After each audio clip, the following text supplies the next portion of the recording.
Hi everyone, this is Josie and welcome back to my YouTube channel. So today I am going to show you how to create this particular look here with just only one single palette.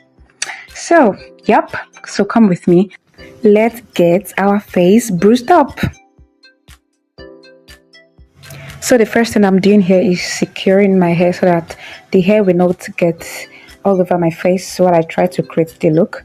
Okay, so our face is ready to work on.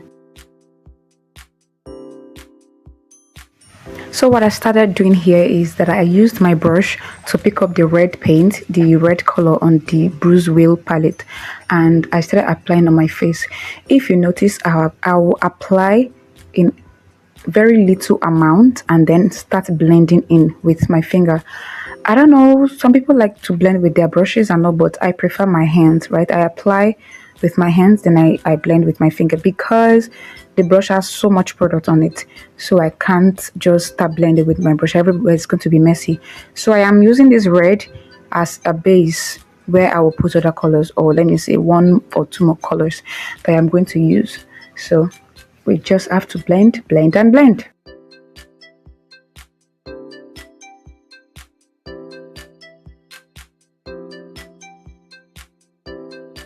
Please, if you're working on someone that is quite lighter, I am a very dark person.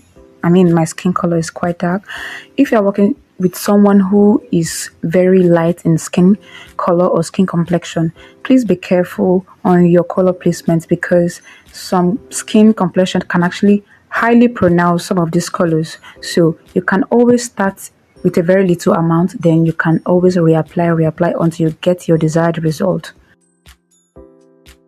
So another thing is knowing the stage of the kind of bruise you are trying to create. For the sake of this video, we are trying to create a bruise that is still relatively new, hence determine the kind of colors we are making use of. So everything is looking good.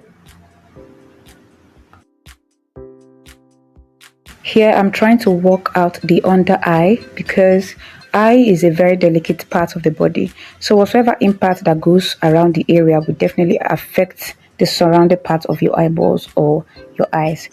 So don't mind the drama. Let's continue. So the next step is using a dark shade of purple on the bruise wheel palette, and the essence of me picking this particular shade is that my skin tone, if it were to be a very fair person, I would have gone for the lighter shade of purple.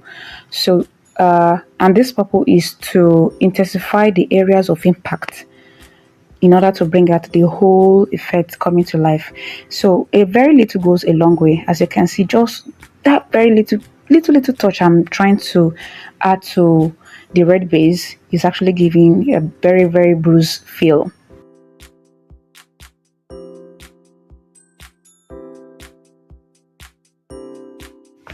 If you notice, I'm not trying to put a purple shade just anywhere or all over the place where I apply the red shade. I'm trying to put the red shade, the purple shade, just at some strategic point. We have to understand something, that when it comes to the body or our facial skin, there are some skin that are very thin and they are prone to have bruises and stuff like that. So that is why I am trying to put those purple shades at those areas.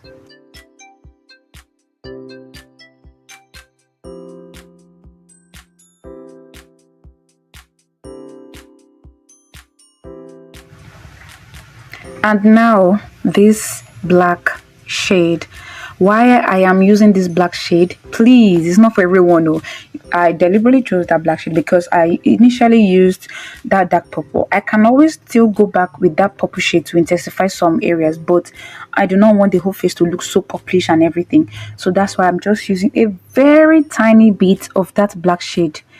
Please, if you know that you are not really cautious with making use of shades, you can still go back in with the dark shade of purple instead. But I'm just trying to touch up with just the black spot. If you notice, I'm just touching it just small, just very small. So please, let's be careful with the use of black because everywhere will look awkward. And also, if you notice, I'm trying to leave out a particular point just under the eye where the cheekbone is. I'm trying to leave that place kind of free a bit in order to create the illusion of a swelling up of the skin area. So because the dark purple, the red base will make the eye look sunken a bit, while that pointy part will look as if it's swollen. And why I chose that area is a bony area, because bruises usually form around bony areas.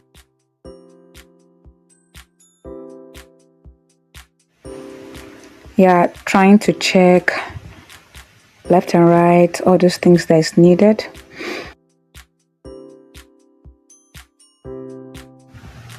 So when I was done with that, because of the areas that is pointed that has the lesion of it being swollen, I went in with a very bright color, not so bright color like yellow or something like that, because with yellow it would be as if the bruise is already healing. So I went with light shade of green, but in such a way that it won't be obvious that that is the color I use. Something to just highlight that part a bit.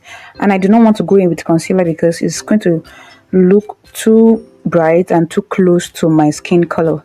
So that's why I just went in with a very light shade of green, so that when light falls on these areas, it will look as if it's swollen, if you can see. So that is the close look I'm trying to do here.